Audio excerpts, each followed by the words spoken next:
Bom, finalmente chegou a hora de eu contar o destino da casa de madeira. O que é que foram feitos com os tijolos de madeira da casa construída por papai em Olinda, que virou uma casa de alvenaria porque os tijolos de madeira empenaram. Casa toda derrubada, era muito tijolo de madeira. Era uma casa com 4 quartos, um escritório, duas suítes, um banheiro social, uma sala enorme, uma varanda, cozinha. Era muito grande a casa, então era muito tijolo.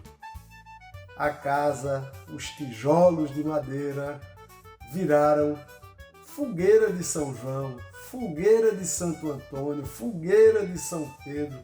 Foram vários anos fazendo fogueiras com os tijolos da casa de madeira. A primeira fogueira foi gigantesca. Ela foi acesa com muita dificuldade, depois de muitas tentativas, de muitos experimentos, gasolina, querosene, jornal, madeira seca, folha seca. Depois de muitos experimentos, ela foi acesa e ela queimou durante 7 dias. Atração turística, as pessoas passavam para ver a fogueira que continuava queimando.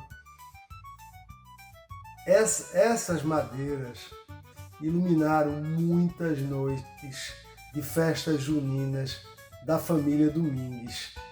Nessa época, Carlinhos ainda não era nascido, então era Flávio, Cláudia, Tassiano, Marlene e Carlos Antônio, que foram feitas muitas festas juninas lá em casa.